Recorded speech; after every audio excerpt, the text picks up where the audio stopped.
So there's a filter that a lot of videographers use, and for good reason. But if I told you that I had a much better, more versatile, faster solution to get the same, if not better, result, and it'd save you money, would you do it? So I'm going to show you that idea in this video. I also have an extra super cool bonus tip that I'm going to show you at the end of this video, which I now use all the time. The filter that I'm talking about is called a mist filter, and it's great for a lot of reasons. I'm actually using one now. It softens your image slightly, which can give you a more realistic film-like quality. Because if you're doing video, you don't usually want super sharp images like you would in photography. It's nice to have a little bit of softness, like what a cinema lens would give you. It blooms the highlights, which looks really nice, and that's that sort of spready, hazy softness that you can see around this light here. And also, there's less contrast, which can kind of give the illusion of your camera having more dynamic range.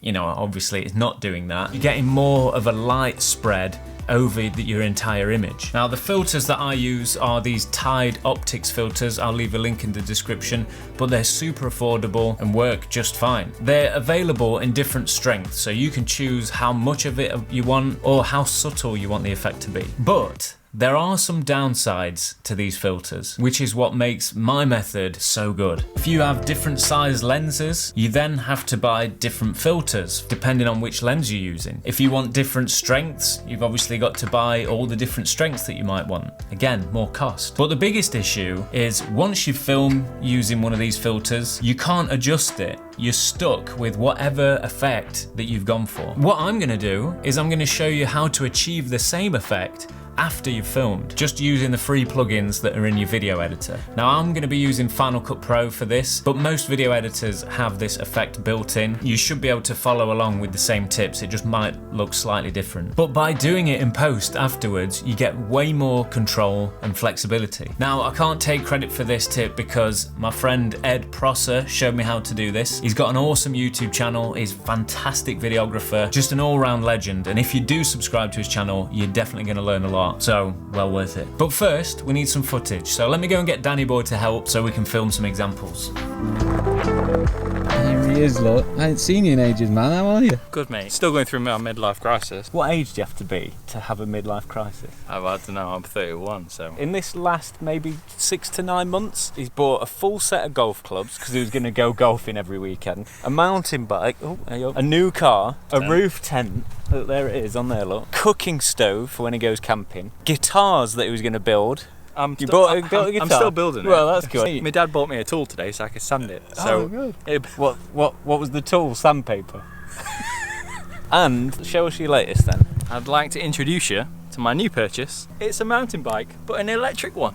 Looks nice. And It's alright. you got it to match your car as well? Yeah. So what you want to do is do all your colour grading to your clips as you would normally do them first. Add all your LUTs and do your corrections and all that sort of stuff. Then duplicate the clip and put it above the original piece of footage. In the effects browser, search for Gaussian blur. Don't type in Gaussian blur though, because then it only comes up with this 360 one, and that doesn't work. It gives you this weird effect, so it's not the right thing.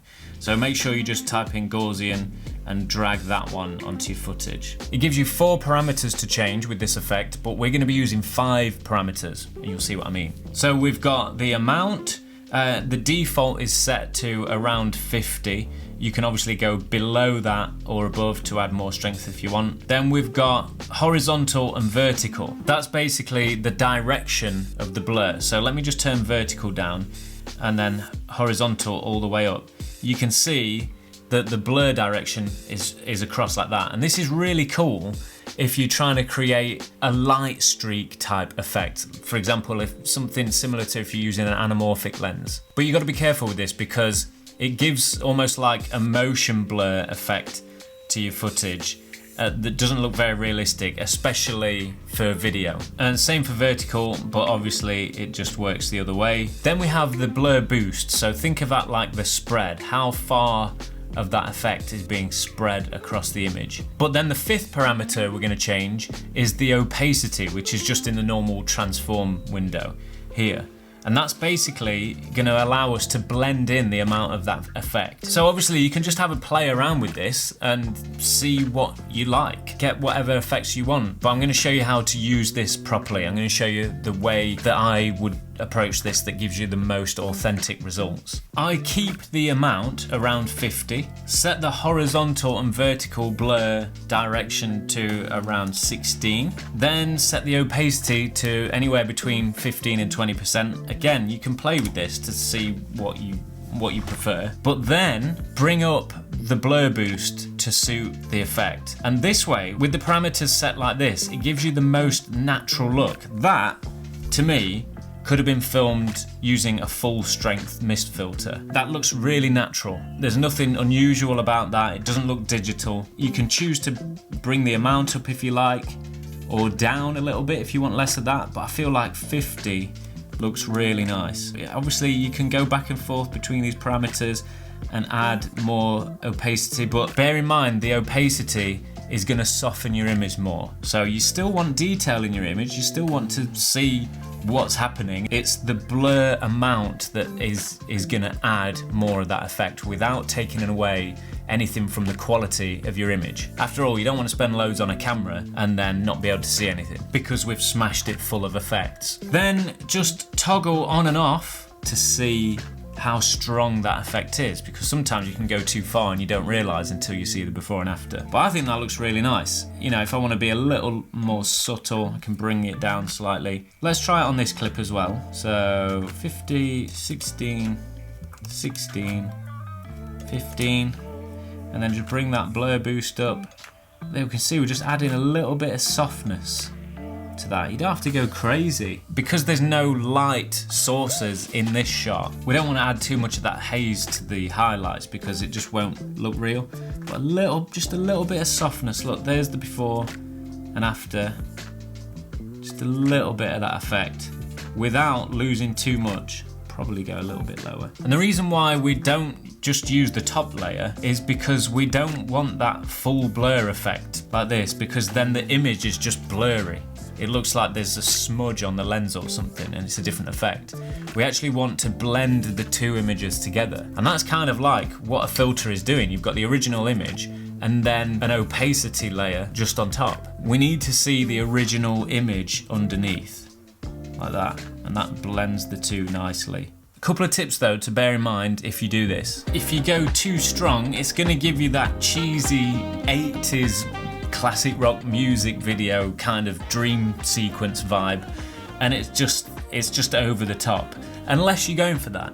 If that's what you're trying to recreate, then you can get that effect. But my bonus tip, you're really gonna like this. Once you've dialed in the effect that you like, you can save it as a preset. So what I would do is try and figure out a typical 1/8 strength version, a 1/4 strength, a 1/2 strength, maybe a 3/4 strength, and then a full strength version.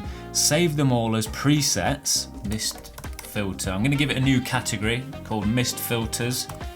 Create, and then let's name. We don't need to put the colours in there. Just the Gaussian blur.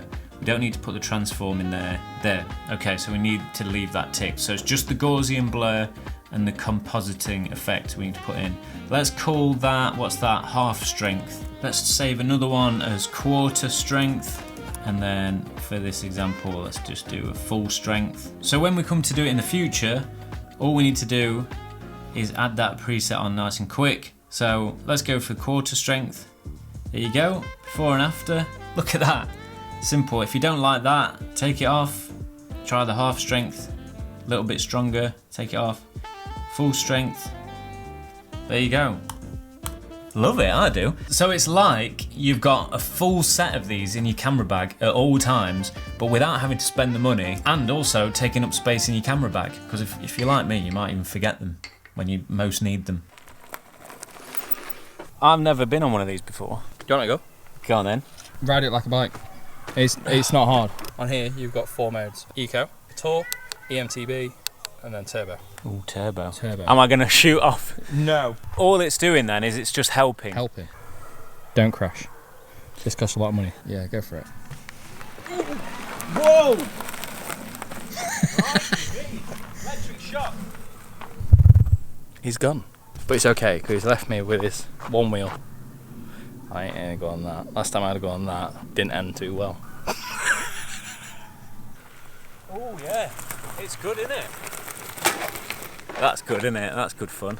You like it? Yeah, I wasn't ready for it. It's ready to go now, look. It's good fun, that. Yeah. But the thing is, it's one thing being able to get this sort of effect, but if you don't get the fundamentals right, you're never going to get the image you always dreamed of. So I highly recommend watching this video next to make sure that every time you film something, your video footage is primed to look as professional as it possibly can be before you even start editing. Let me know what you think to this effect in the comments below. Let me know if you use this effect. You know, if you're posting anything on Instagram, tag me in it. I want to see the results that you get from this. Have a great week, and I'll see you in the next one.